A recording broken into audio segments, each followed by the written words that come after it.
Yeah, and the other thing, we've seen so many occasions tonight where teams have given the ball away cheaply. They haven't been able to play through the press.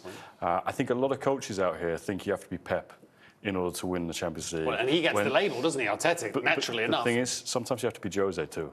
If you can do both, then you've got a really good chance of And he's such a young manager himself, isn't he? He's learning. He learns very quickly. We talk about game management. We talked about the Thames barrier. For large periods, they sat behind the ball. Quite happy. Not letting that go, are you? No. Why would you? Why would you? When you've got a diamond, you show it off, don't you? There's hardly anything left of London, the amount of rain we've had. But that defence is still watertight. It's remarkable. But it comes from Saka, comes from Martinelli. Everybody buys into it. And then when they attack, you often see it's the fullback. Calafiori is getting forward. Timber's getting forward. Went off at half-time. Hopefully, he's not going to be too bad. So that's a really great professional performance from Arsenal tonight. The fans would have got used to that as well. We can't dominate every game. We're in Europe now. We have to be professional. We have to be clever and cute in front of goal. And the set pieces, again, came to their rescue, went off to a flying start with another goal from a set piece. And he's finding a way to win this manager. It feels quite an important moment for Arteta. There's a kind of belief. There's a not roller coaster, but there's a momentum that they're gathering now as a team that they think we are top table. I think one of the biggest downfalls from modern managers now is the fact they have their style of play and they just stick to it regardless of what happens. We're seeing it time and time again. And I think it's nice that you have a philosophy, but I think Mikel is adapting real quick. All of a sudden now he's got his style of play and it's really good. But again, set pieces, by far the best in the world at set pieces. The coaching, the detail that goes into that is amazing. And now they're starting to play a little bit more direct. They play long balls. They're winning a game against a really good PSG team with 35% possession. I like the fact that Mikel doesn't have one way of playing. He can beat you with other ways. They don't get involved in a mid-pitch block. They press high. They don't like it in the middle there, so they drop to the edge of the box. And it's like, OK, yes, can you beat us? We'll get everybody behind the ball. I like the look of it. And it's very frustrating. We saw it, didn't we, with City for the last periods. They had down to 10 men. So I would be happier a little bit at times that they can understand it better in a mid-block.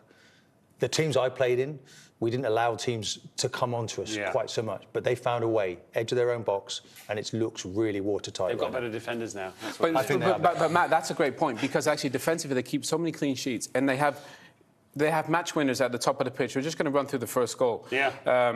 And it's really interesting on the fact that, you know, how this really comes about. I'm just going to highlight.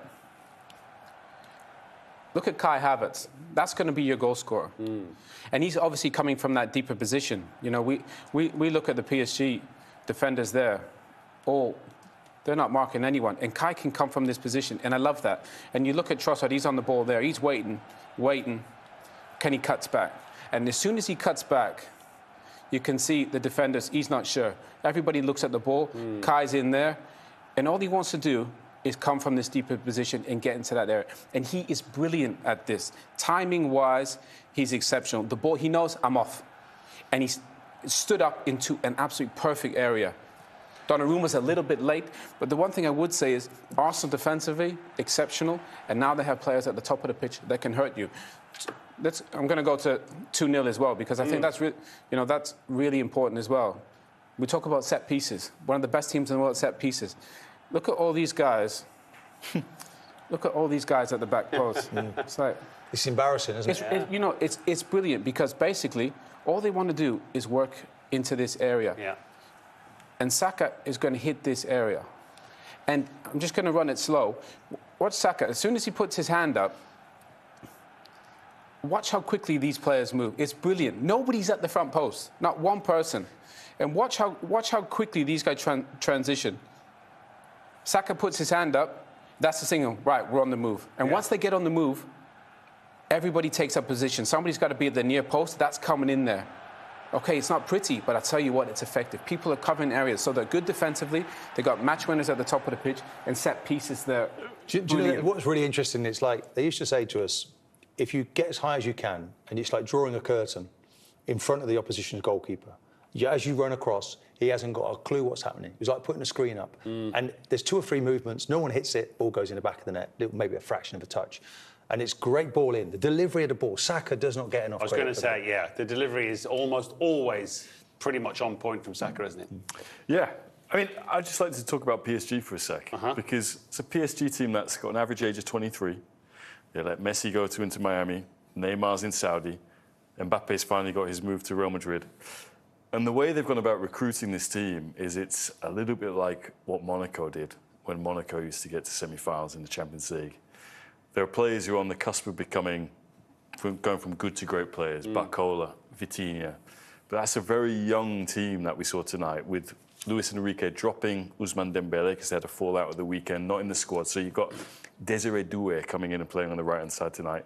Paid 50 million for him. Had anyone who doesn't follow Ligue 1 heard about Desiré Doué until we've just mentioned him? No. So it's kind of quite a no-name PSG side. They pretty won every single game though going into this. No, game, but I think it's a very different PSG in terms of the model, in terms of how PSG have gone about recruiting teams in the past, where it's been let's get Zlatan, let's get Cavani. Oh, this is way better though, isn't it?